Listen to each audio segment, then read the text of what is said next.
What's that? Right, so it's now Sunday, and it's Recorded. 8:37 a.m. Got in it. Greece, so that will be 5:37 Okay. p.m. Two in miles. New Zealand live. Okay. So, John, Tell me when you're going to start. we're recording now, John. We're recording now. Is it recording now? Yeah, we're recording now. No, I can't hear you. You can't hear me? I can't hear you. No? I'll pause the record. I'll pause the record. 1 second. So we're back after the little issues. So it's now 8:44 a.m. So not much difference in time anyway. So John, John, would you like me to share the screen of what you sent me that you said you was going to talk about? Yeah. Yeah, I'm going to talk about where I'm at the moment with what I'm going to explain things. But I had I think they cut me off. Somehow I've lost what I was going to say. But anyway, that's okay. I can always go back to writing it all up again on a fresh post I just put up. Right. Mm. So there you go. Yeah, it's just those admiralty and vice admiral, those sort of things, and how it fits into the parliament, and how everything works. Mm-hmm. You all ready? Do you want me to read it? So, Admiral of the Fleet, Royal Navy, yeah? Admiral of the Fleet, that's the one. Yeah, Admiral of the Fleet is a 5-star naval officer rank and the highest rank of the Royal Navy, formally established in 1688. The 5-star NATO rank code is OF-10, comma. So equivalent to the Field Marshal of the British Army or a Field Marshal of the Royal Air Force. Other than honourable appointments, no new admirals of the fleet have been named since 1995. The origins of the rank can be traced back to John de Beauchamp, the first Baron Beauchamp de Warwick, who was appointed. So I can see where you see some pictures then, so who was appointed Admiral of the King's Southern Northern Western Fleet in 18th of July 1360. The appointment gave the command of the English Navy to one person for the first time. This evolved into the post of Admiral of the Fleet.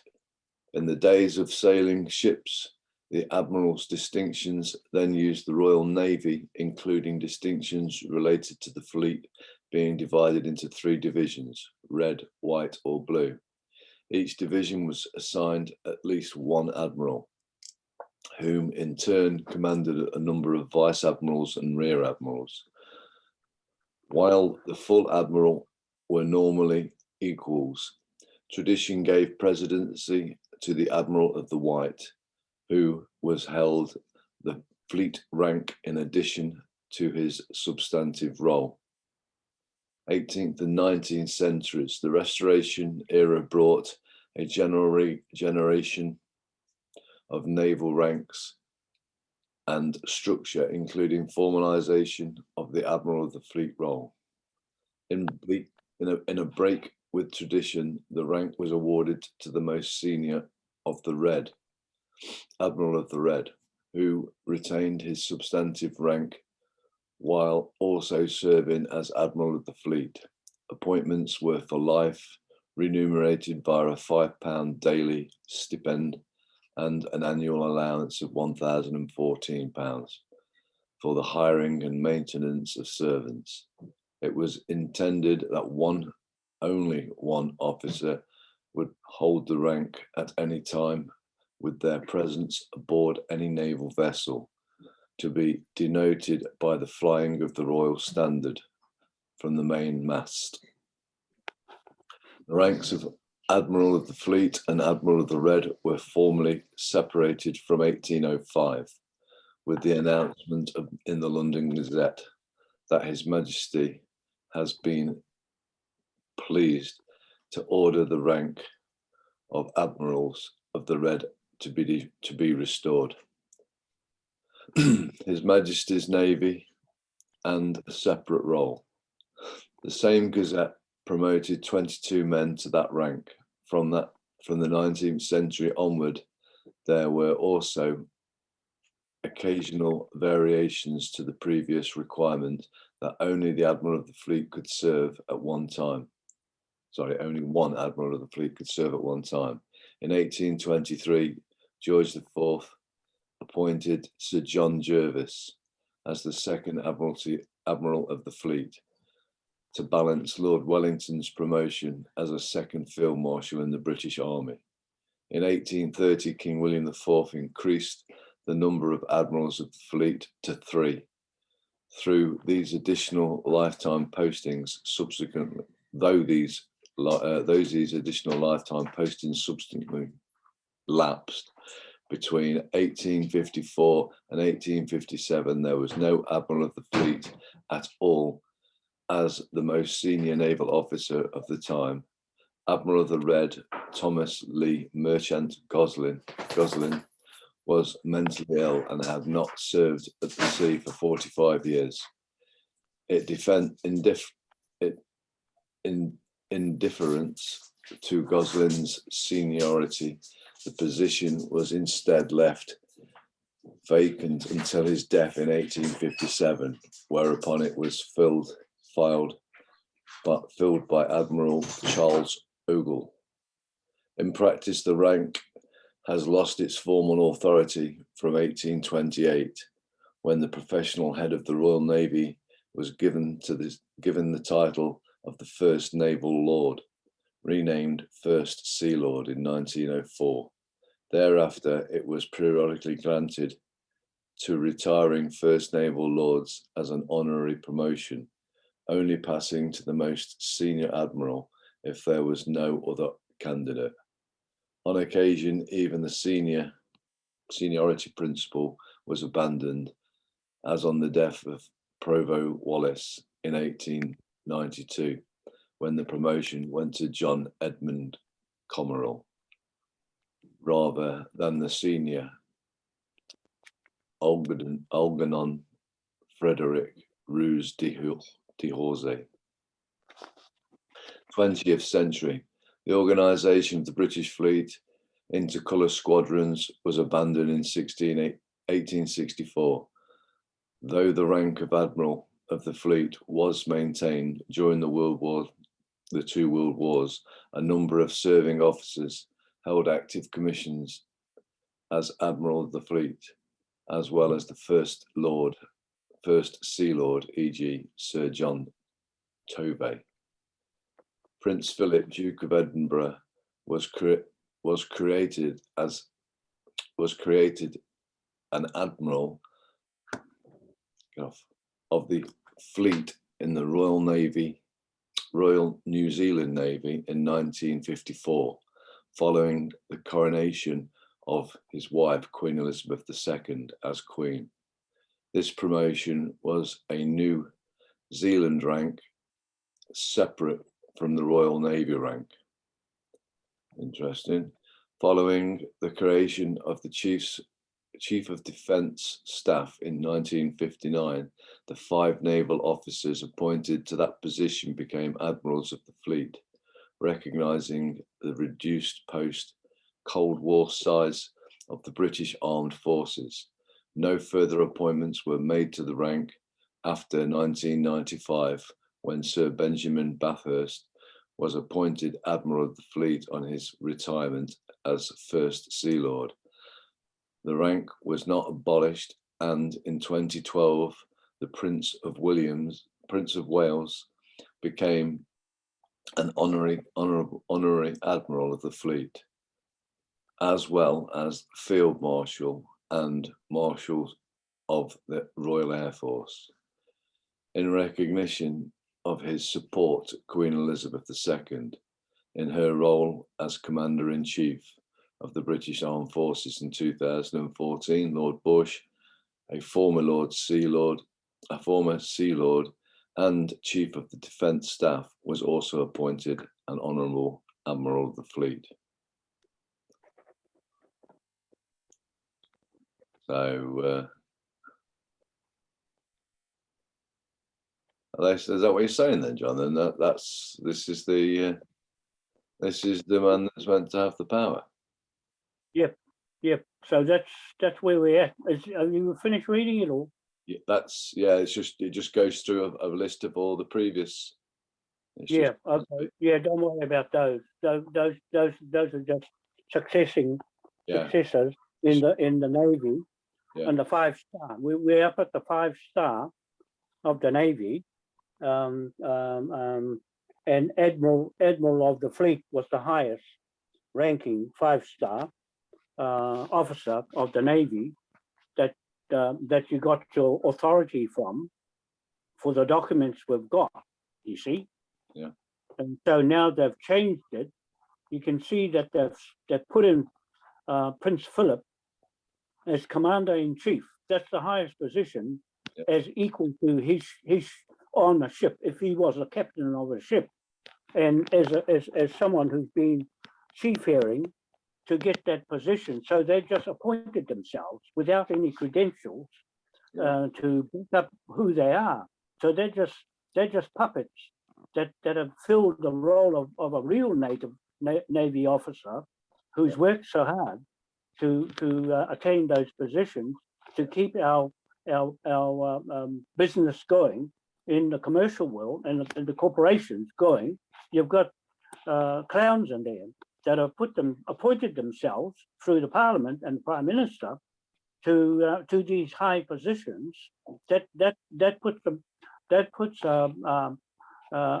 interference on our contract with us here. Notice how they slipped in the Queen and here as a new Navy thing here. You see how this thing is coming with this flag that they're playing around with the Admiralty.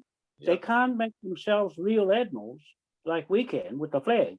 We can't afford to play around with puppets who are not in the Navy, really, taking over the Admiral's place. The Admiral is the next lower than the Admiral of the Sea.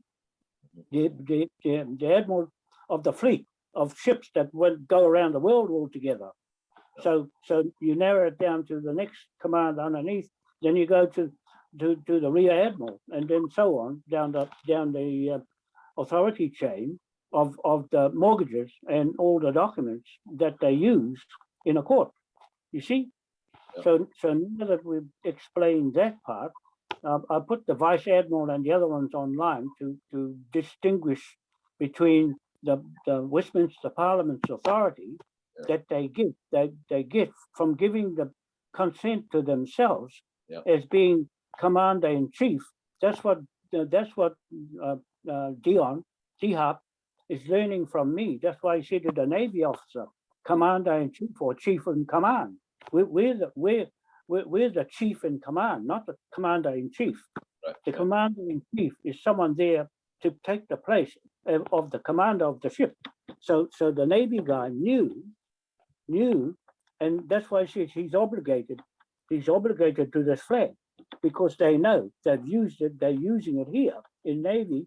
That's set up, you read it out, that it was transferred here under the Queen and the Navy in 1954, just after the Queen became Queen and coronated, was false coronation, but that's when they bodied up this transfer of power, transfer of the British Royal Navy power of the Admiral of the Fleet, and stuck themselves over here and carried on running their mortgage business for the Crown, her Crown Corporation, from here to America in the signing of the Treaty of Waitangi and so on. And you'll notice that it's got in there 1868. That's King James the First and King James the Fifth. King James the Seventh.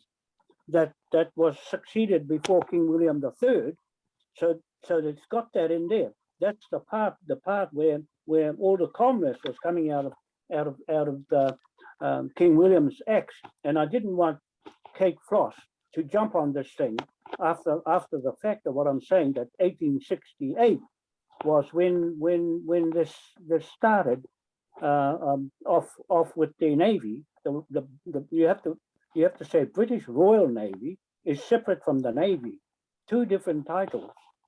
And the New Zealand Navy, the Queen Elizabeth, stuck her commander-in-chief over here in New Zealand in 1954. You read it out. I heard you say it because I haven't read those articles. I just put them up so I can read them when I get time.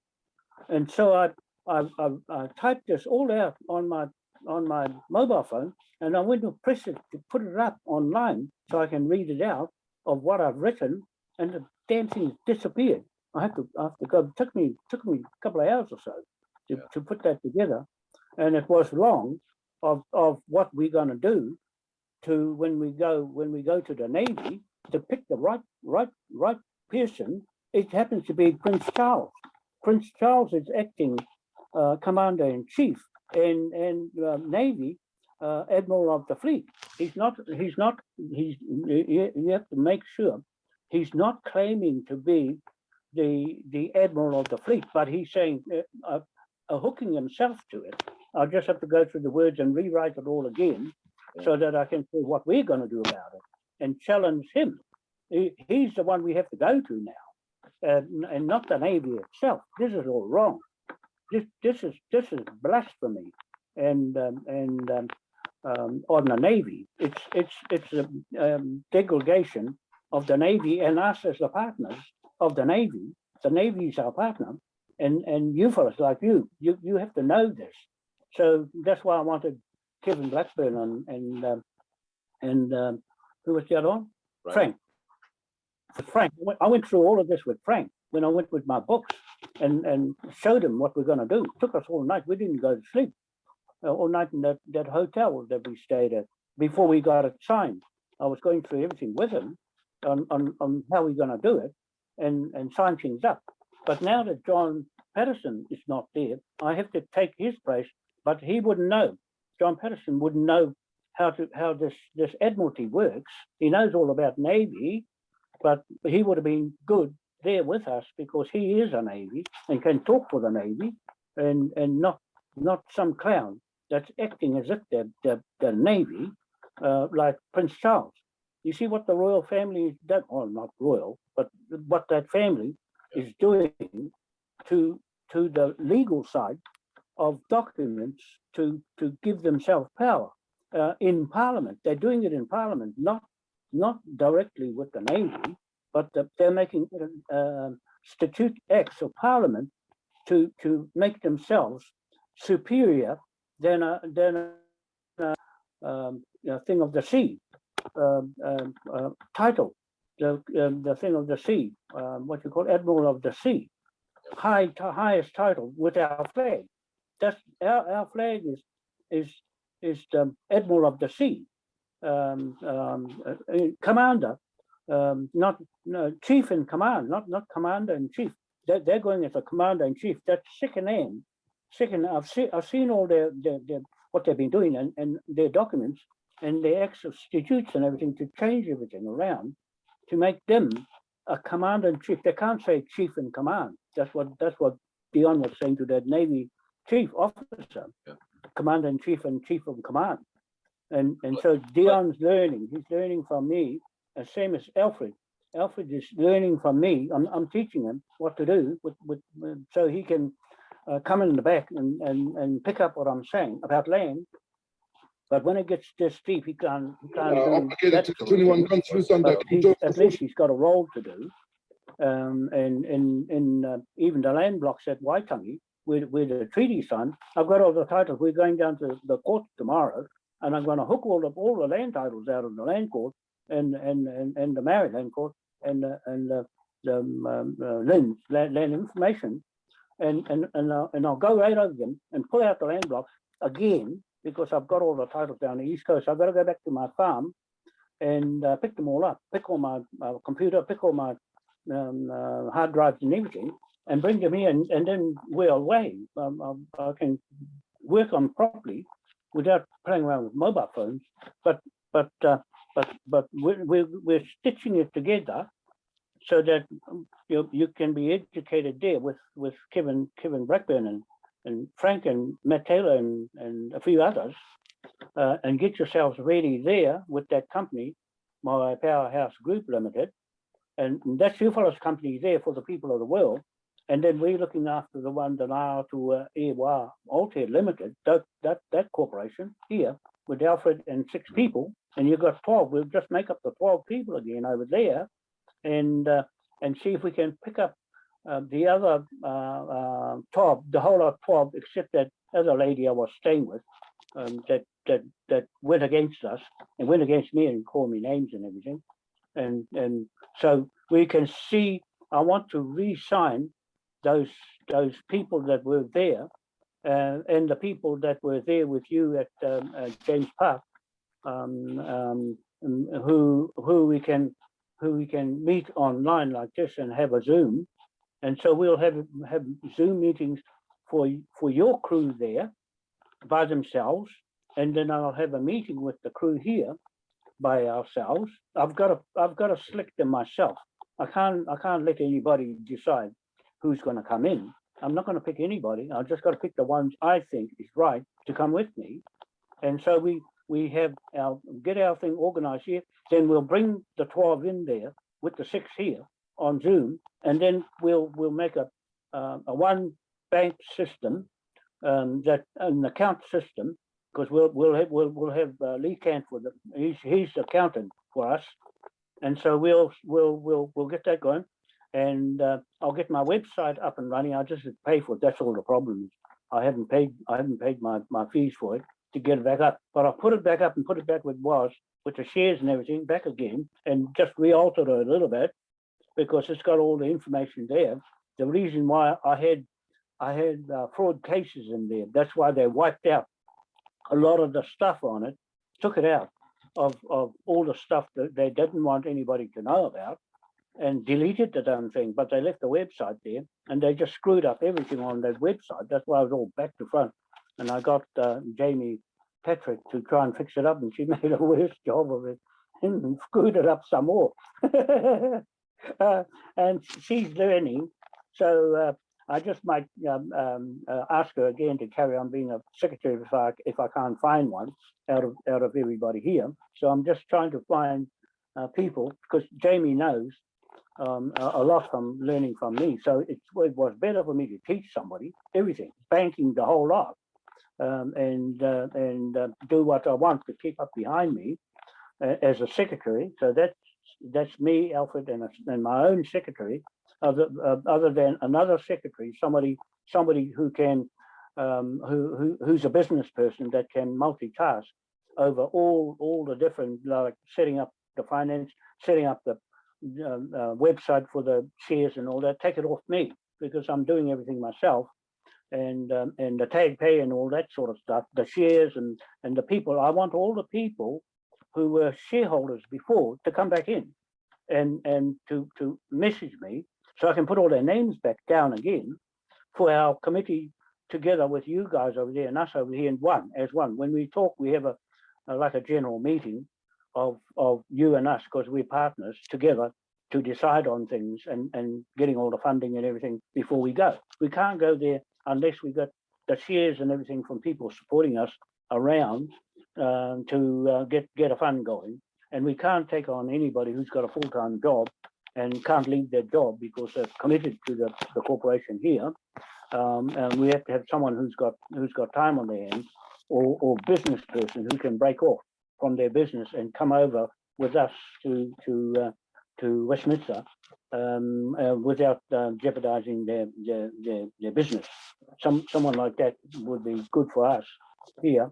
So we just rearrange who we got over there in your group. I've got Jackie Little Gordon. She was the manager for that company, and we signed for that company, My Powerhouse Group Limited. So you got the My Powerhouse Group, you got the My Powerhouse Bank, and the Moai Crown and all those things around that. So I'm throwing enough stuff about Moai on there, so I don't need to talk about it anymore.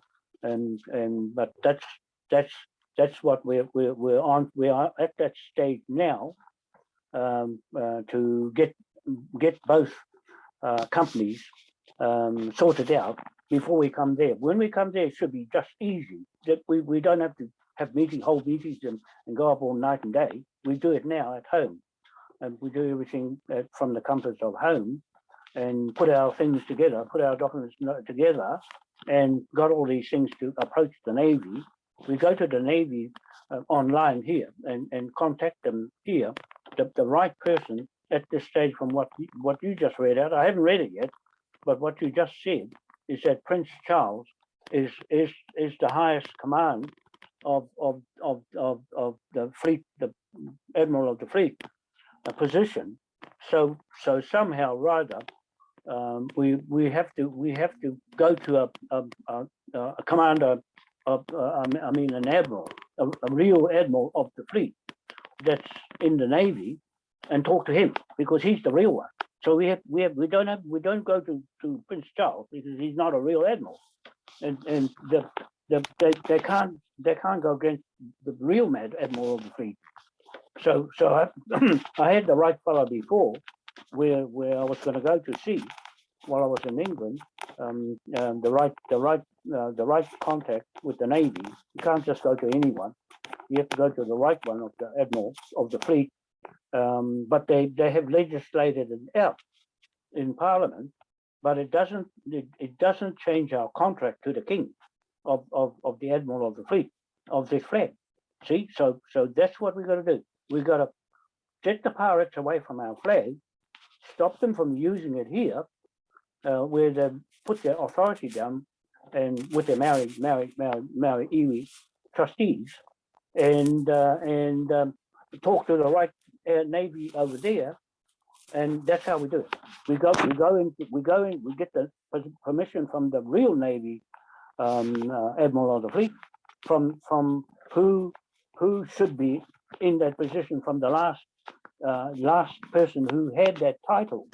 We can go back to the Admiral of the fleet of King William IV, and start from there, or go right back to King William III, Admiral of the fleet, and then put that together with the last one they had as an Admiral of the fleet was somewhere 1950s or 1949 or something like that, when they demolished it in Parliament. So the Statute Acts won't contest against us.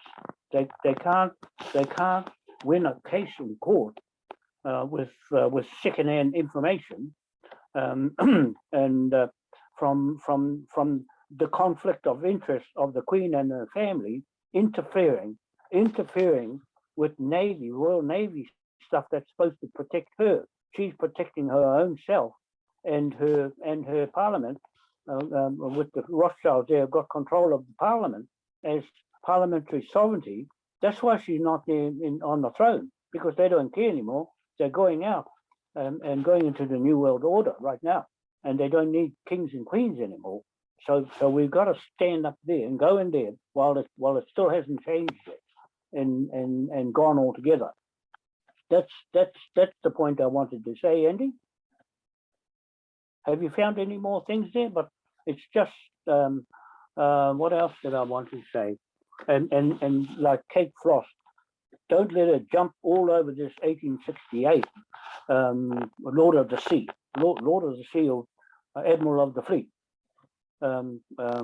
because it happened in 1868, and just before the Glorious Revolution. That was under King. I said 1868 was when King James I and King James VII was on the throne, ruling on the throne. Then he got thrown off by King William III in 69, and that's where we start from, the Admiral of the Fleet. You see, you got to get that. You got to get that side of it right with our documents. We got all the documents in order, but we've got to educate ourselves over there, you fellas, and about how the authority works on your documents and land titles and everything when the king surrogate king, captain on a ship, magistrate, that's his title, and he got off his ship and said the land belongs to the king. He didn't say the land belongs to the queen, and the land belongs to the king. So that's how why we stay on the king's side, not the queen's side, because they've come and usurped it here in New Zealand with what you just said. If you people read that over and over again, you'll see this conniving going on with that royal family and the queen to insert herself just after she got coronated, or not illegally coronated, then set up things in New Zealand under the flag. See, so we can change that. We're going to change what they're doing with it, and only the Hapu chiefs can do that. The elders, and just educate them.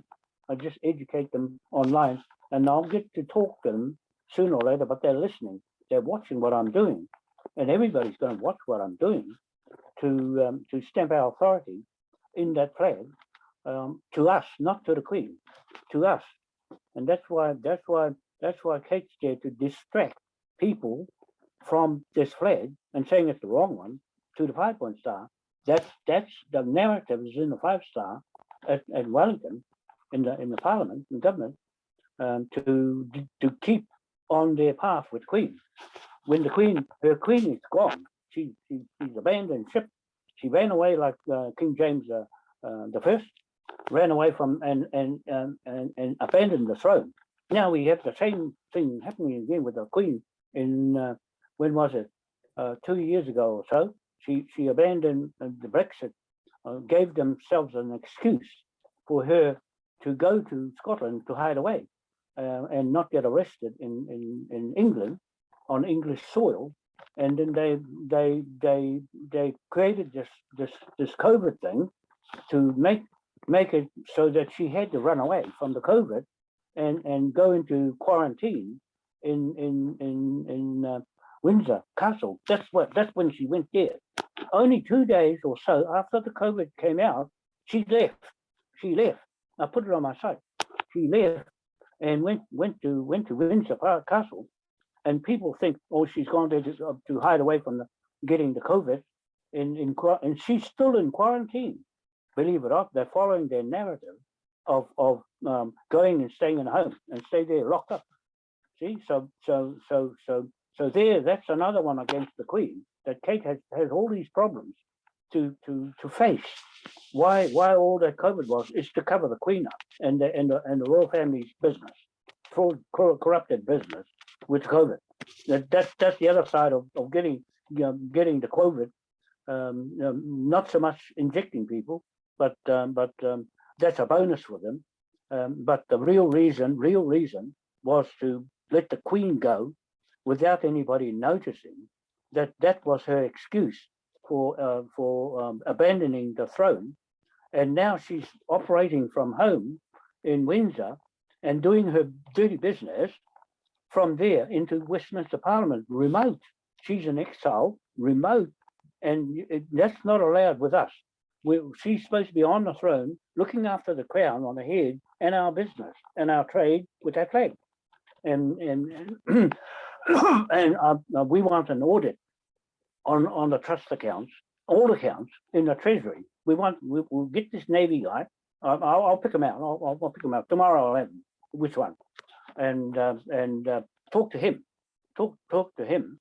And we do it online. We can do these things online. Give ourselves authority from the flag, and talk to him or write to him. I wrote to the Navy, the commander, or not the commander of the fleet. What do you call it? Something of the fleet. I forget now. Admiral of the fleet. But they didn't write back. I wrote to the first one and then the second one. First Lord of the Sea. There. First Lord of the Sea. That's the guy. That's the guy that you talk to. That can talk to us in our terms, in our king's realm, and crown business with this flag that's locked them in contract with us. The Navy's locked in contract with. They're obligated to me and you, Andy. That's what he said. That's what he said. that officer here, he said, they're obligated to what I say and what you say. And it's coming out now. It's coming out now. The people should know, watching this video, that everything that happens from now on means going back to the sea of Admiralty of the fleet, means all the ships that went around the world together. This one commander controls all those ships that bring all the loot back into the crown. And there the Queen is snapping it off for free. She's snapping it up off us for free in our trust. She's running our trust rampant. That's why back when I put a letter to her that I wanted her to be replaced as a trustee of our trust, and I was going in there. So we just enforce things that put me in there as a trustee, the main trustee, to replace her and replace the King of Spain and replace Prince Andrew. Those are the three that's left. The King of Spain died, and then that family in Spain took over the trust, and with other people, and they're raking all the money. They're raking all the money, and all that Indonesia spirit boy, white spirit boy, all that thing that what's her name is doing. What's that lady again? That's still on and doing that. She wanted me to talk to her. What that lady that's doing those claims? You can't hear me again. You can't hear me. No, the sound's gone off. Yeah. They're gone and dumped me again. Yeah. I have to go out there, Andy. They've gone and cut me off. Okay, you drop. So I can pick up. Come back in. Yeah. I'll play that. I'll play that video while you do it. What did you say? You drop out. Yep. Drop out and come back in. Yep. Yep. Yep. Okay. Won't be a minute. And I shall play this video whilst you're coming back in, just so that you know which one that we're talking about here. Salute under King George IV. That's where the handover win. Obligated to the 21 gun salute under King George IV. That's where the handover went to Queen Victoria. All authority from King William IV. Sailor boy, they call him. Commander Chief of the Navy shipyard there. You got two different literacies, the Chief of Commander and Commander Chief, but King William IV, they didn't realize that they're obligated. That's a part of the contract, is that right? That's right. Morena, everybody. Thank you very much. Obligated to the 21 gun salute under King George IV. That's where the handover went to Queen Victoria. All authority from King William IV. Sailor boy, they call him. Commander Chief of the Navy shipyard there. You got two different literacies, the Chief of Commander and Commander Chief, but King William IV, they didn't realize that they're obligated. That's a part of the contract, is that right? That's right. Morena, everybody. Thank you very much. That's it, job done. So you can see there. Yeah. Little sneakers, eh? Just wait for John to come back in there. I'll just pause while I wait for John to come back. The time now is 9:22. So I'll pause now. Then. Right, we're back again. It's now 9:45 a.m., which will be 6:45 p.m. in New Zealand. So we're just having some issues with the phone as usual, but we're back on again. So yeah. Just as you left, John, just as you went off to try and get the phone back in, I just played the video. Okay. With Dion, and then I just paused it, just where the Navy guy explained, and Dion explained about Commander of Chief and Chief of Command, and the Navy saying that they was obligated to it. So because it was what you'd spoke about, so I just played it just so that people could see it. Good one. So yeah. Where do we leave off? Yeah, so we're getting on this New Zealand and the position that Prince Charles is taking over, assuming some of the royal things that the Queen can't do. And at this moment, there's no chance that the Queen will go on the throne, presuming that the narrative or the illusion is that she's still alive when she did, that he is in charge. He's sculpturing his own position as a king and getting set up in New Zealand with his title, with his title as Commander-in-Chief, and doing it in New Zealand. You can see that now by what you just read out. Yep. Is that's the fact that we capture that. I hope you back up all these things we're saying, and back up the videos, back up all the videos that we're making a closer, getting closer to the truth of the matter of how they're usurping that flag right under our noses in New Zealand, but they don't go this deep to investigate how the whole corporate system works, because my mind is in a corporate world that people on the marae, Te Marae, didn't like me talking about corporate stuff, and all those people who go there, the Maori incorporations, everybody, don't like how I talk on the marae. That's why they snub their nose and kick me off the marae. That's why I don't go there. It's because Hama Apiata and Ngāti Kawa kicked me off the marae. These are the people younger than me, and now I've got the titles out because Alfred's got he's got ancestors in that like block of land. So I'm going down with him to pull all land titles out to go in, because I'm good at investigating titles. But I've already got all the titles out of Waitangi Marae itself in the land, and Te Tii Marae, those two maraes. The lower marae is the lower house of parliament, and Waitangi, that's Te Tii Marae, where they're supposed to go and do their business and talk eye to eye without any documents. This is the government. Why the government goes there every year to speak to the chiefs and the elders and get the permission to go across the bridge to the Waitangi Marae on the other side, which is where the corporate business is of the Crown in Wellington, and they connect themselves to that ship mast on the dry land to report it back to the Queen in England of running their business. And so we've captured them now that I've gone through all of that lot, and take the land block. I'll go with Alfred. I'll show him what to do so that he can muck around with it and all that.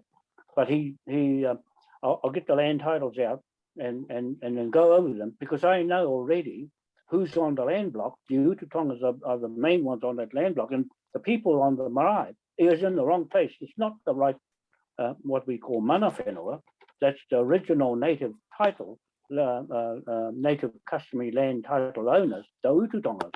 That's why I got the original title to the whole of the Bay of Islands from this one chief, the guy Hare Ututonga. He was in the Confederation. See, the Confederation has all the right chiefs that run this corporate business, but they didn't know how to do it. They didn't know how to run a corporation and the fact. And so I've been trying to teach them, and it goes in one ear and out the other ear. And so now it's good that I can do things online instead of going to the marae. And Andy, while I'm there, I just heard on the news today in my ears that the Prime Minister of New Zealand, Jacinda Ardern, can now run Parliament and government from home. She doesn't have to go to Parliament.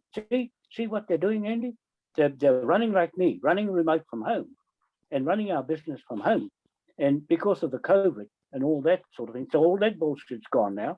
So they've gone back to normal. And I put a video up there of her talking to her ministers and telling them, oh, it's a good idea to put a mask on, because they didn't know whether to put it on or not. It's on my video. Yes. And so she kept hers off. She kept those off. And the other ones was holding the mask on, whether to put it on or not. Idiots that he put it on just for the camera.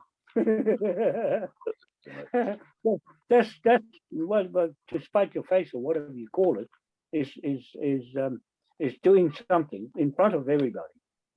Doing something, the hypocrisy, that's the word I was looking for, hypocrisy of running our interest government, running our business here like that. That's for me, being a mechanic, I'd do a better job than them if I ran the government and chuck them out, because they're running it for themselves, Andy, and their business, their corporate business. So this corporate business we got here can't do anything about it, because I've tried already with Moe Manukau. We have to go back to England and get the Navy to put the pressure on them here to do what we say, to what do you call it, to dislodge them from running the country right.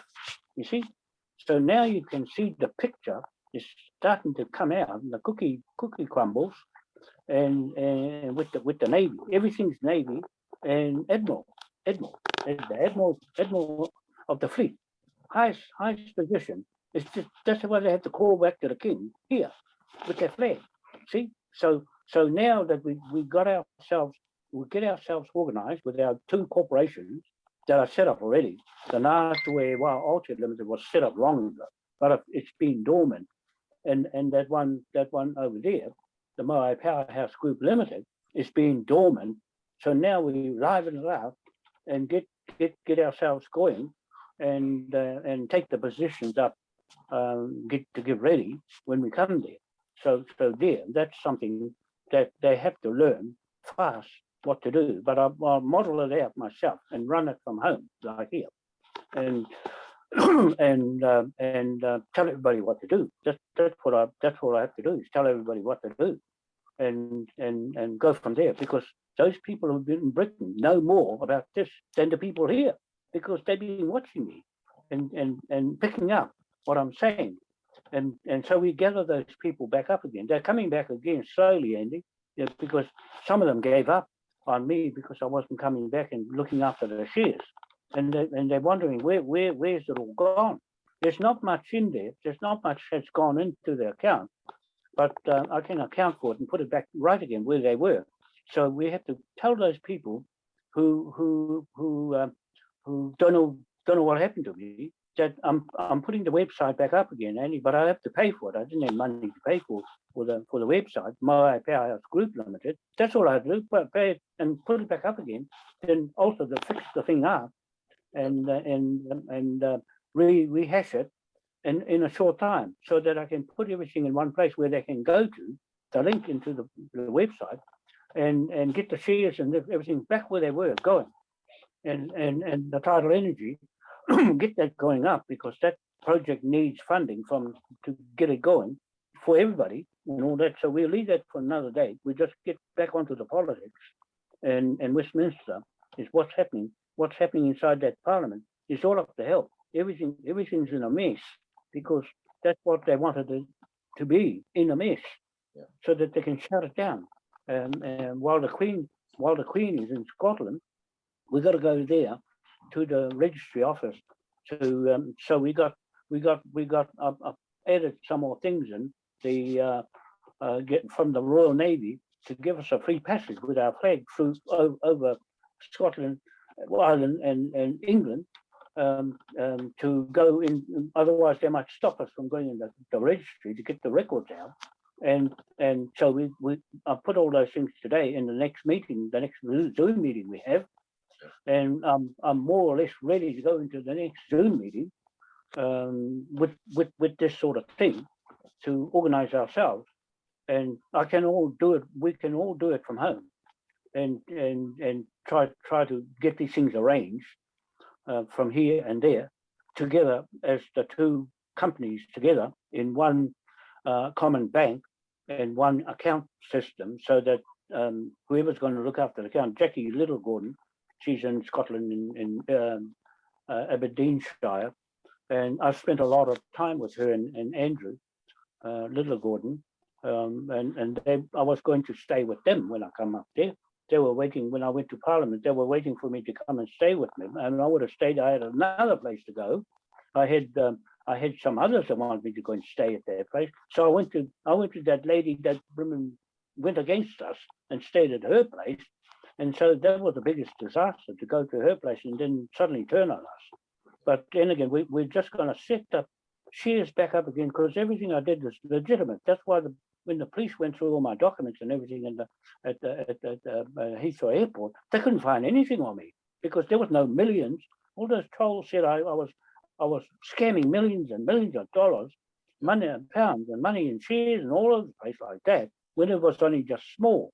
It was just what you got, and some of them all missed out on getting the money to. So we're going to do the same thing again, and let everybody know we're going to kick off again. It wasn't our fault.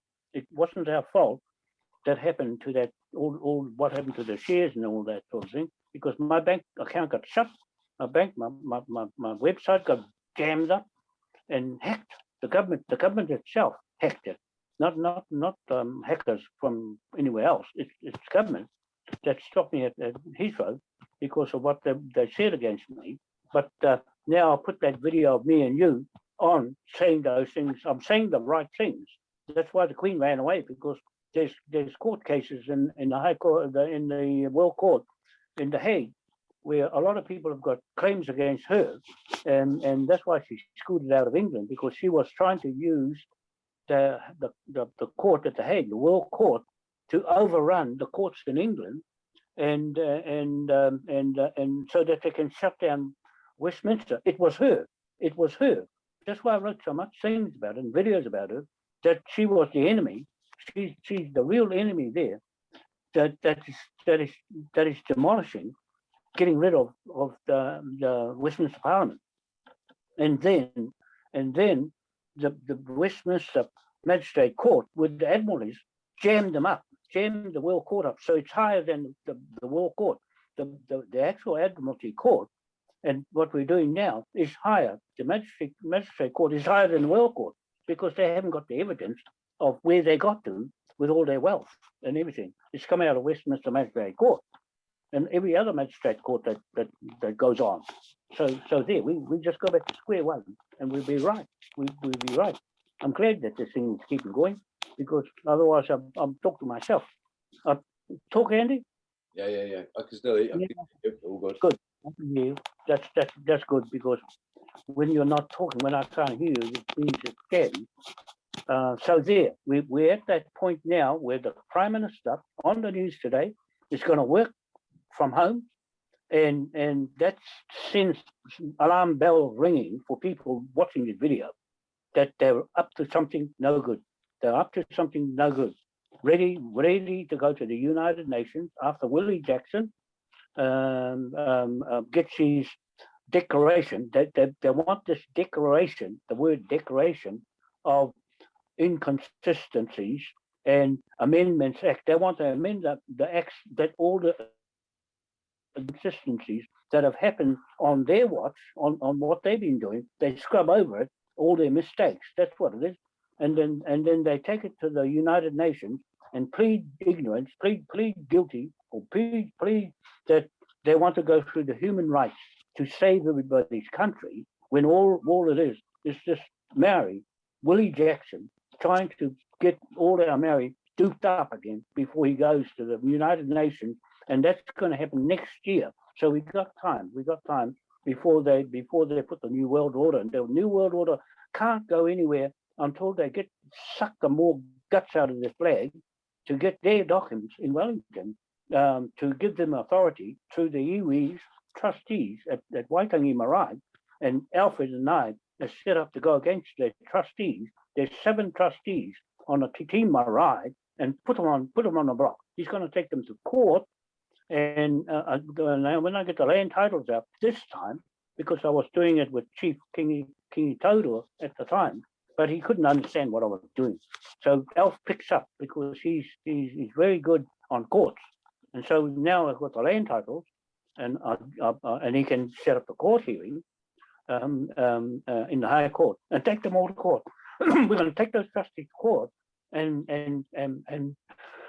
we're in the Maori Land Court.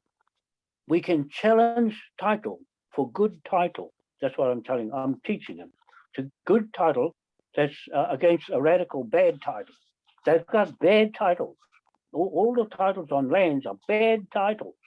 Even in Ireland and England, they're bad titles, because they can't prove they've got the right, what we call whakapapa, or lineage, to the land, it's usually down the male line, not the female line. When they put the female line in, not the female line in, that's when the land got transferred off the main native man, the bloodline. In our Maui, from the islands, it's male. The female sits on the marae and she welcomes them in at the gate to come on and stop bringing all their bad things onto the marae. She asked them in Maori to cleanse themselves before they come in, just in case they're carrying enemy stuff or guns or anything like that to a meeting.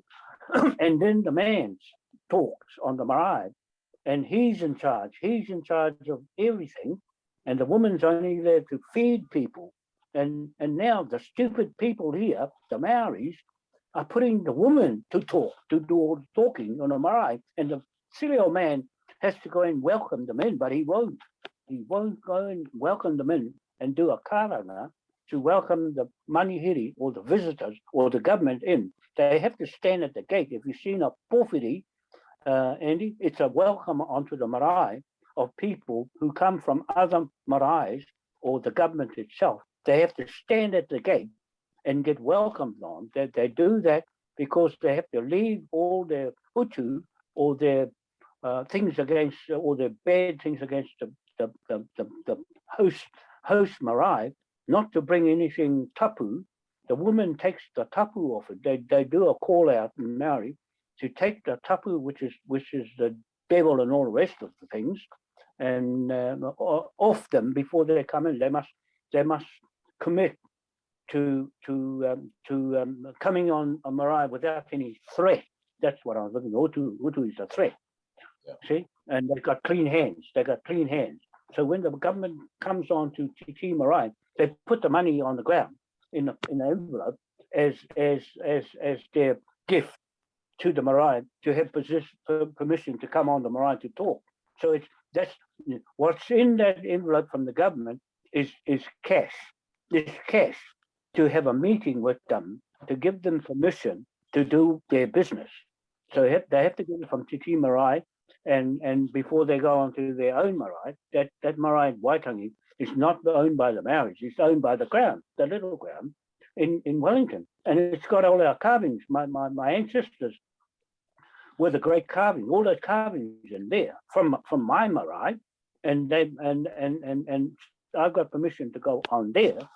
And also I'm in bloodlines over there as well, but we won't go into that. But I'm saying I had the right to go into that marae. That's why King Toro said you can have I asked for a hui inside that marae, so I can go there and bless my documents, and you'll see a video of me and Alfred in there talking on the marae. And so they got rid of some of the videos. They've gone and demolished some of my videos and some of my stuff on my Facebook site. And so a lot of my stuff is missing of mine, but glad that there's some still there to stitch together for our court case. We need those videos. The main ones that I put on my site now, I have to put them into one place, one Facebook site, so we can find them. So that's why I have to, just in case the Facebook goes out and all our stuff is gone. So we have to. That's why I needed Jamie to pick up all those videos with me from home, and I just tell her, go and collect them up, put them in the hard drive, and save them, because I've got them in my hard drive down home, but my computer crashed out, so I've got to get it fixed so that I can get the files out and all my documents, so I can print them off. But I've got the books. The books have got the signed documents by the chief. Those books I took with me at my magistrate court book bag. My bag is my magistrate when I go to England or go anywhere. I don't take it on the marae here because I just take the main one book. But when I go and do a case in England, I've got to take the whole lot. That's why I took the whole lot. And they went right over this. The police went right over at the airport, in Heathrow Airport. They went right over my things and took. I forget how many hours that I was there, stuck in there. 14 hours. Hey? 14 hours. 14 hours in there. And straight after that, they put me on a plane, and I was still awake in the plane going home. And dropped me off in Hong Kong. They dropped me off in Hong Kong and left me there. They left me in Hong Kong to find my way back from there. And I had no money. My family had to put the airfare up to get me home here from Hong Kong. So I spent all that time with that guy. I have to go back to that guy. What's that guy, that Chinese guy that was talking to me? And Peter Pan. Peter Pan. He's the one. He's the one that interviews. He wanted to know all about what I'm talking about. And so I one day have to get back to him so that he can, because he gets all the big fellows from the airport. That's his business, to go to the airport, to catch them at the airport, all the important people, and interview them. And he wanted to be my ambassador. He wanted to be my ambassador to everything I'm doing, because they've been tracking me. He's been tracking me, but I didn't get to do what I was doing. I was trying to give him displays at the airport. I said, "Oh, no, not a very good place to do it because it's too much noise." And but we were going to go to a hotel in town where night we can do it. But then I didn't want to leave the airport because I'll get lost. I didn't want to get lost in Hong Kong, some more than being lost at the airport. So I had to make my home at the airport for over a week. I think it was a long time there. Till my family we had to gather all the money for an airport ticket to get me back, and they were not happy with me when I got back. And they've been said to me, "Don't do that again." And my brother said, "You're not going to do that again." That's why he got all my documents down the farm. And he told me, "Don't you get mixed up again. I don't want to. I'm not going to come rescue you out of the mental home again." And after that lot, and so that's why I'm going back with Alfred and Mark Main as soon as I can, to go and rescue all my documents and my computers, and then I'll be home. I'll be back to normal again with all my stuff. Very difficult without anything, but everything's done. All the job is done, finished. I just have to polish up things and get the Navy sorted out. There's nothing much that John Patterson could have done other than to go and take the documents. What happened there, Andy? What stopped them from going to take the documents into the Navy when he got? What did he get arrested for? It was an ambush. It was a complete setup. John was going down. He actually go because he had arranged it. He'd phoned the call up to hand him the documents. We was on standby, waiting for the round table meeting, so to say, to go down and then present the facts that you wanted to, which you'd got. Like, I mean, they wasn't accepting it, was it? So they stopped again. The military police that was down there held him, while some other, whoever they were, allegedly meant to be from Holborn Police Station, but there's no record of that. And they tried to disappear him because he brought in some scruffy people, but he wouldn't acknowledge him. And then they shipped him straight down to Eastbourne Mental Health Ward, where they tried to section him. He walked out of that because they'd already tried that in July the 2nd, the first time when they went out of their jurisdiction from Sussex Police, because it was Sussex Police again. This is Katie Bourne, OBE. Yeah. This is so they tried to get him in there. He came out of there. Then they chucked him into Westminster Magistrate Court under some false claims, saying that it was Katie Bourne, Ricky Dearman, Gilly Jones, DC Steve Martin, who was the Freemason that interviewed the children, and Karen Irving, saying that these people had made claims, but nothing was ever laid at a court. So it was a complete sham. It was a lie. So, but they stuck him in prison, and they got him through the back door through the prison to put him into the mental ward this time. And they got the claws on him, and they poisoned him for a year. And then the doctor signed him off so that he could go and make a plea and a lie. John stopped there. So they made a plea where it wasn't a court. We'd got the evidence from the courts themselves that there was never an information laid. There was no case management file. And then when he went down to make the plea, I sent a letter in with all the case file from the resolver, which I'd created, with all the evidence clearly stating that there was no such thing as any layer of information. So there was no claims against him at all. And the judge overrid the psychiatrist who'd signed him off as competent, and then sent him back into the mental health ward to disappear him. And he's still there to this day, and they're still making up lies about him. So I'll just I shall just pause out again whilst wait for John to come back in. But yeah, there's the facts, guys, and I can vouch and I can verify everything I've just stated there. That John Patterson was kidnapped from outside the Ministry of Defence whilst he was trying to file these papers in, because the emails that John was sending, there was just never acknowledging. They always rely on plausible deniability. So John was going down there personally as himself, John Patterson this was, to file the documents with the flag into the Ministry of Defence, so that we did get the round table meeting, so that they can sit down and deal with the facts.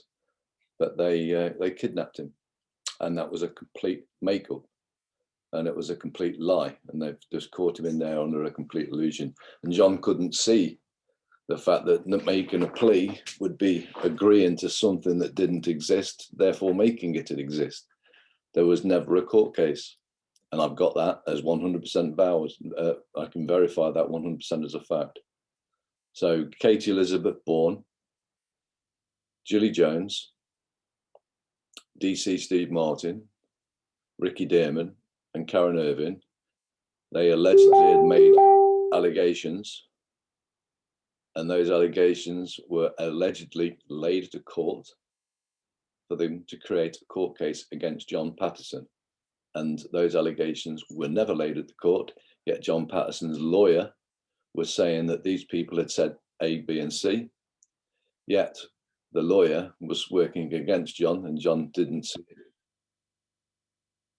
It's just back in there. So John couldn't see the fact that John Patterson's lawyer, which was Stephen Rimmer's solicitors, Alan Hobden after that was he was the one that took on, who was the partnership with Alan Hobden, and he was making out that there was a court case and that there was proceedings that had been issued by a court when there never was any proceedings ever issued by a court, and the proceedings that he was stating, i.e. Karen Irving, Ricky Dearman, and so on and so forth, had made allegations, but there was never any allegation or statements of truth signed under the penalty of perjury that anything was said about John. And there was never anything in a court case. There was never a court case, and it was just all make-believe, so that they could get him into prison and get him through the back door into a mental health ward, so that they could poison him, so that he became out of the issue, so that they could still keep out what you've been trying to get through, John, all this time, just to sit in front of the Navy, put the cards on the table and get it dealt with, so that we can see what the truth is, which is what you've all been done. So yeah, and he's still there right now. He's still in there right now, and they're making up all sorts of stories, because they took him in the back door through the police from the prison, saying that it was grand delusional because he was speaking about the Royal Commission. He said it's all make believe, and today, and the latest, I believe, they're still trying the grand delusional on now of the Royal Commission. There was trying that, but I got through. I spoke to I forget what some lord, asking him, because I noticed that he was on the Royal Commission and he was asking them to get something done. So I said, I spoke through to the Ministry of Prisons, and I spoke to the Ministry of Chichester, the MP of Chichester. I sent them all the information, stating that there's a man in there that they're trying to say is grand delusional because of he's talking about a Royal Commission, which clearly is on your Parliament website, which clearly this Lord Baffert, this Lord, whatever his name was, who had stated that it should be commissioning and they should be dealing with it, which was the Royal Commission into the criminal justice system. And something may well have happened on that, because now they've changed it now from him grand delusional on speaking about the Royal Commission. They're now saying he's grand delusional on speaking about 788 790 Finchley Road, which was the money laundering that Gordon Bowden had exposed, or was helping to expose, that John also went in and reported as well. So, you know, which had the 209,000 fake companies that was being used to launder all the money out of the treasury and so on and so forth. But that also included that Ricky Dearman's and the what was going on there, because they'd also got companies coming out to 788, 790 Finchley Road, and they was laundering the money from what they was doing, which is a different story and which is disgusting. But you know, it's all relevant because it's all the same people that they've used to actually do it. And the same with Katie Bourne, who was the same one who did Matthew Taylor, who's the same one who did John Hoth, who's in part of the Royal Commission too. So it's all linked, and you can see exactly what's going on here. All they're doing is using the mental health frauds, as they tried to do on you, John, and they did with everybody else.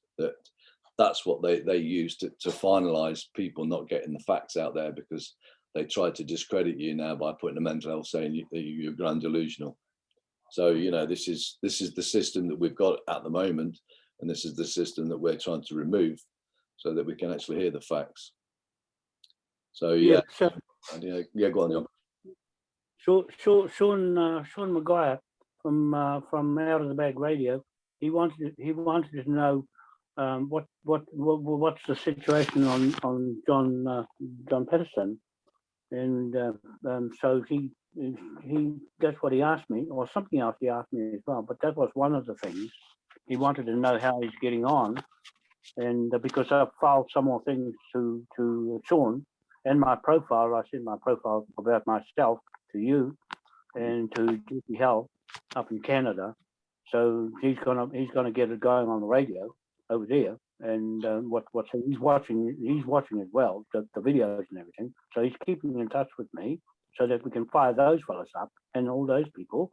So what happened as well? What happened when John Patterson got arrested a second time, when he walked out of the prison or whatever he was, and then the police was down the road waiting for him? What happened here? Yeah, so they kidnapped him from delivering the documents into the Royal Commission, into the Ministry of Defence.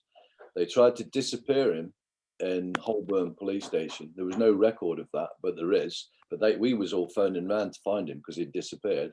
There was no record of any want. There was no warrants out for his arrest. There's nothing. There was nothing. But he disappeared, and we knew that somebody had him. But it wasn't until he was then, when they couldn't disappear him, then they shipped him down to Eastbourne Mental Health Ward, which is when he got a call out, which is then where we sourced him where he was. I got to speak to him, and then he walked out of there. He said, "That's it." He says, "They've got nothing up." So he walked out of there, and then he was kidnapped then again by Sussex Police, which is Katie Bourne's crew, because Katie Bourne is the Sussex Police Crime Commissioner. And then he was set up with a fraudulent court case, with using these 5 people who I've mentioned, saying that they'd put claims against him, but there was never a lay of information in any court. And like I say, then he was put in prison. Then he was shipped in from prison because there was a hit on him, which had been verified in the prison. There was a hit on him, so he went into the hospital of the prison ward, where they shipped him into the mental health ward under grand delusionals, or talking about the Royal Commission. And carry on. Yeah, and from that position, because they were still trying to pull him into this illusional court, because once John made a plea in this court, because John had never been served with any proceedings issued by any court, but his lawyer that he'd got, who was setting him up, Alan Hobden, yeah, he knew that there was nothing ever filed from a court. There was no case number. All he'd got was a URN number and another number that his lawyer gave me, which the court confirmed was nothing. It didn't exist. So this was his lawyer setting him up, but John couldn't see it. You know, so they just needed John to make a plea in the court case so that they can sting him on it. And when he was in the court, and I'd sent the letters with the resolver case file that I'd created, with all the evidence stating that the court case did not even exist. And I said to him, "You carry on, yeah." And I said, "You can't take a plea from John." I says, "Because you've just said it. You've kidnapped him. You've poisoned him for a year. Now to make a plea when he just didn't know what he was doing." And the new lawyer that they got, Kim, this other one that this Alan Hobden had brought in, John had filed the claim against these two claims because we'd already created a draft order to be handed in, but she didn't hand that in, and she took nothing of it, and she just tried to get John to make a plea. But I'd filed on that day the case management file of the resolver, and the court adjourned for 2.5 hours. They read the case file, and then, rather than carry on with the illusional court case, what they did was they carried on and said, like, no, he's not saying, and they've handed him back under a section 41, I believe it was, and handed him back into the NHS to get it out of their jurisdiction, to put it back in their hands. That the psychiatrist who had just signed John off as competent so that he could go and make a plea, and then the judge turned it back and spun him back and threw him back into the mental health ward. So it's just a cover up over a cover up over a cover up. These are just lies, lie, all of it's lies. So now, and he's still there, and they're still not letting him go, and they're giving him false hope. This is, by the way, just sort of falling on the record, yeah, John Patterson made me his power of attorney. Anybody who could pass information between John and myself, even though I'm power of attorney of John, anybody who made passed any information, yeah, would be put in prison in their letter, or they'd be getting done by the police. So that they kept a complete silence, radio silence between myself and John, and they wasn't allowing me to help him. And anybody who passed any information between John and me, this is crazy. John was never allowed to get access to any information to defend himself. It's completely crazy to what's actually gone on, but it's all on record, and I had all those recordings. Like, so I put it on public. I put it out, and I did a 10-day countdown to the court case itself. I did a 10-day countdown, and I also filed in the resolver case file, which, again, like I say, they just chucked him back in there, and they're still in there, and they're just making anything up and just keep making anything up.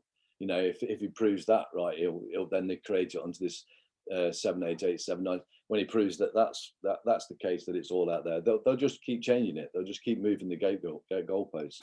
So they're not going to ever release him, because obviously from the very beginning, all this stems really from is when he was handing in to the Ministry of Defence the paperwork that you'd given him, as well as the emails that you'd sent to what was his name, Ben.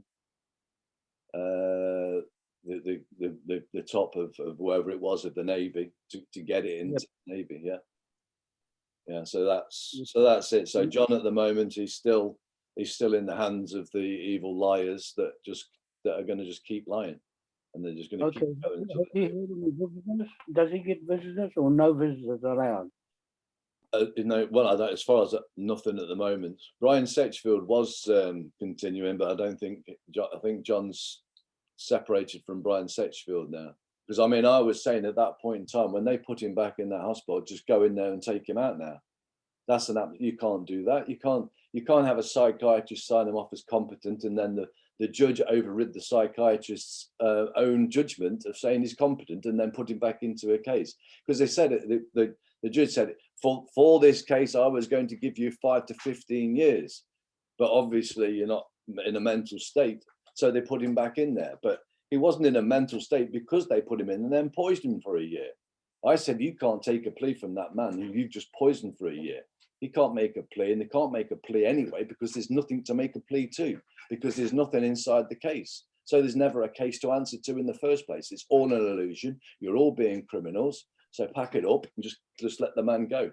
And that's what he should have been restored and made good and compensated, well, given recompensed for the damages that they've done to him. Yeah, so there would be a big case of not compensation, but a writ warrant. That's the things I wrote out for Cook Street, and everybody else has got a writ warrant on their head of arrest. So those things will come out when we put our things together and go as one case for us to we get permission from the Navy to free passage with this flag to go into the courts and to do our court case in there without having to stand behind the bar, because that's why we want the Navy sorted out between us, so that we've got some form of authority to do it. That's the thing I'm thinking all the time now as a mechanic, and to how to approach it with the court, with the magistrate court, and the Navy. So there, work on that a bit at a time, and we've got time. I've already made a statement on this thing I wrote out that disappeared the bloody thing. Yeah. And I can't find it. It might turn up on my page. It should have been there now, where I've written up everything we're going to do, but I'll put it in our next Zoom meeting anyway. Might have it in another couple of days, just to give me a bit of a breather with getting those documents together. So we got something to go on and go over it in the Zoom meeting. So that'll be a couple of days time, should be. And Sean wants me on the 11th again with the Zoom with him, but he's got to check first. He's supposed to let me know today. He's got another guest on that date, but he's going to try and swipe an hour off because that guy got 2 hours, and and give us an hour on his show. But he'll read from answering his question about John Patterson, because we were going to talk about it. But now that you've talked on this one, there's no need to talk about it. When he comes back on, we can go straight into this. We can go straight into the throne. That's number one. The throne, the crown, those two things, and the Navy. Those three things that we will put on his show on, so it goes right over Ireland, and they know straight away.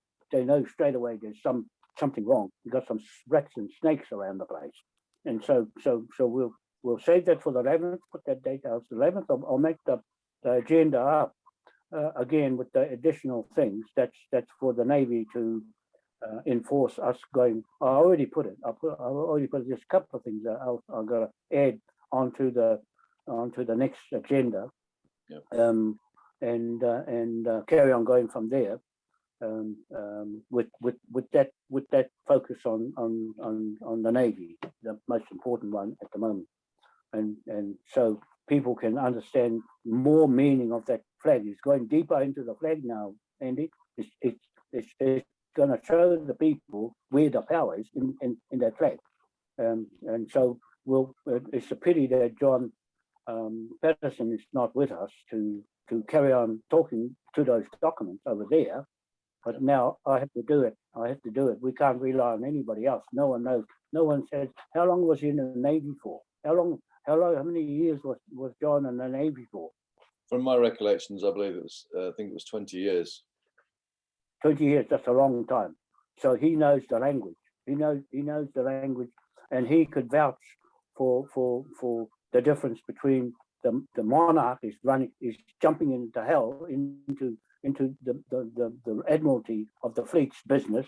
See what's wrong with the royal family and the Queen is that they're meddling, they're tampering with admiralty jurisdiction for themselves and a contract. The main thing is the commercial contract with us here and you there. That's tampering with it.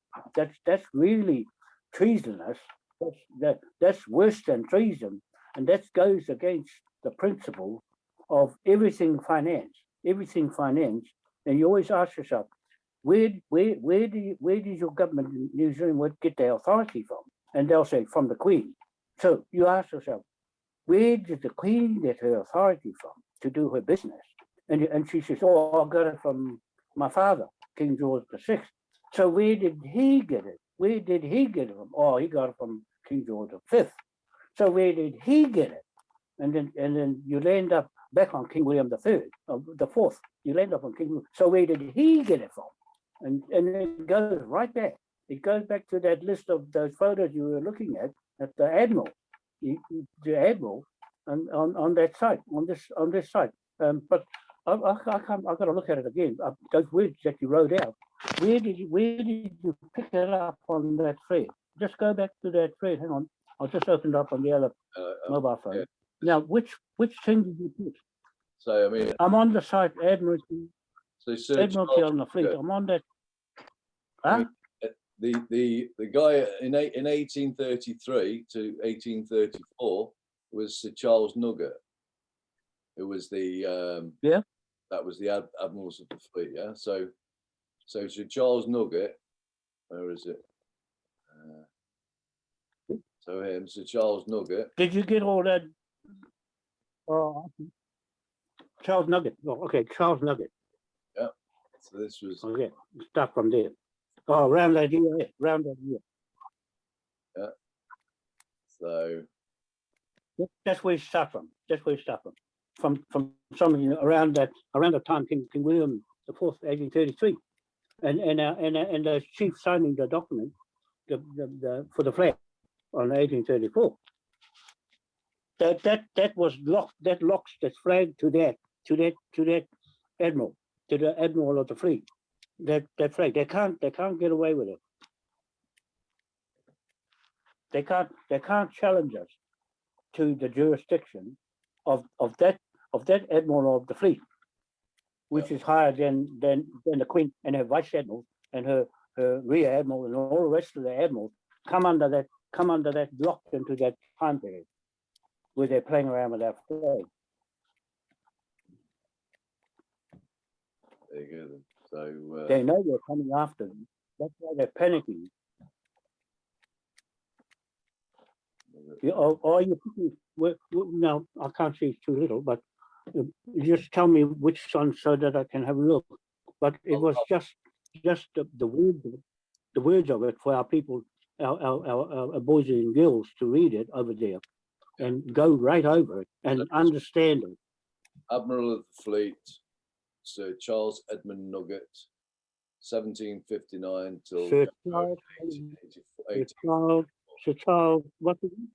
Edmund Nugent. Sir Charles Nugent. And then you go to Nugget. Okay. So I've got a document, I think, for So tomorrow, it was- for the next 2 weeks. So Sir Roger GCH, which is the Royal Guelphic Order, which is the Royal Guelphic Order, German Guelphic, something referred to as the Hanoverian Guelphic Order is a Hanoverian order. Yeah, that's where it's connected to Hanover. That's where it's connected to the Kingdom of Britain, UK, and Hanover. There, right there, on that It's admiral of the 28th of SO to 1815, the Prince Regent. Prince Regent. We had our Prince. We got 3 Prince Regents, Yeah. and with Marpedia, whole heap of Marpedia, they put the Tikanga Law Society things together for the Maori, for their harpoon, for the harpoon. So all comes to the Prince Regent. star again. There's your 8-pointer star again. Ah, there we go. There we go. Look at that. That's the horse. That's King William horse on our seal, on that seal I put on the flag, on the stars.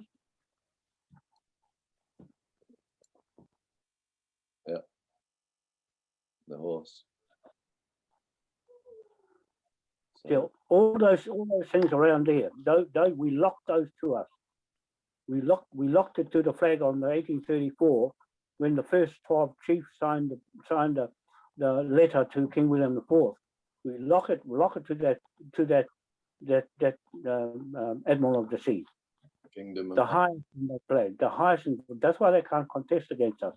It's the highest authority of just the land law, LAW, law of commerce, and we've got the Moai, the law of God, spirit, straight up the sky. We've got two powerful documents, two powerful seals, the Moai seal and the King William IV seal, and this page. And this page, you put them together on the legal documents, and you got them. Yeah. Checkmate. But so long as Matt Taylor and Kevin Blackburn read these, so they can understand that flag and the power it got right above your head. Yeah, something like that. Yeah. So it's something to look into there then, yeah. But yeah, you can see that there. So that's why I wanted to come on the Zoom, so that they can have a little bit of time to read it before we have another Zoom, not tomorrow, the next day, 2 days' time, And or while I'm thinking of it, Sean Maguire is the 18th. The 18th of May is a Zoom. We can have 2 hours or as long as we want. We're back on Sean's, So, yeah, 18th, yeah. So that's confirmed. And it's a pity we have to wait so long because I'm in a hurry. I'm fired up, man. I'm bloody well fired up. Yeah. And Alfred's getting fired up. He was not feeling too well. He's not feeling too well because he thinks the gremlins are after him and making him sick. And you've got the protection. If it's true, no worries. You've got the protection, man. This is it. All right, John. So I've not done. I've just seen on your on the page, like you're saying, I was going live. I've not gone live. I'm just recording it. Oh, okay. But anyway, because you know, with dropping out with your phones being tampered with, like. Have you recorded? Have you got it on record? Oh, yes, you have. I've recorded all this. Yeah, I've recorded this. So as soon as we finish, I'll download it, and well, it downloads itself, and I'll upload it onto YouTube, and I'll put it up on Facebook. Okay, I think I've covered what I want to for now, because there's many more things, but I just want to leave it there for now because I'm putting things together for Alfred on the land titles. I'm going over with him so he can talk about it, and I'm getting that already now. So we go up to the court tomorrow and sort out Waitangi land blocks and Titi land blocks. I've got the original titles to it on that. So I just fit him in on his ancestor, Ututongas, to those lands, so he can go and talk to them and tell them where to go and all that sort of thing, and you know, contest the trustees. So we can. I wanted to swat the land underneath their feet if they haven't got the information to go up against us. And Alfred's good at court hearings and to win.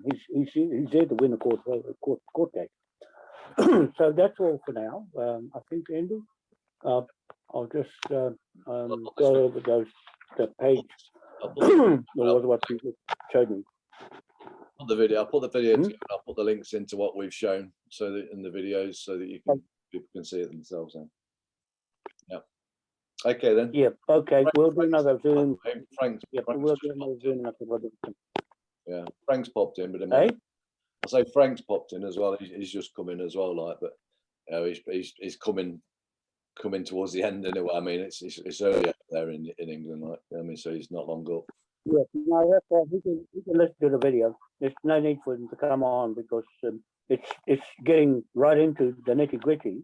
Yeah. And he'll get his head around it, and then he can come on the next Zoom hearing that we have. Yeah. And 2 days time. What's today? I'll try and make the time now because I'm confident enough. Yeah. Today's Sunday the 8th. Yeah. So what? 2 days. So yeah. Tuesday. So Monday, Tuesday, 6 o'clock. Is that going to suit you? 6. Yeah. So it'll be 9 a.m. Yeah. 9 a.m. Tuesday. Next Tuesday. Yeah. This Tuesday coming. So yeah, I'll get it set out then. I'll set it up for 9 a.m. Okay. So that'll be 7 a.m. UK, 6 p.m. New Zealand. Yeah. Yeah. Okay. Okay. All right then. Right. Good. Take care then. See you later. God bless. Bye. Dear Frank. Bye bye now. God bless.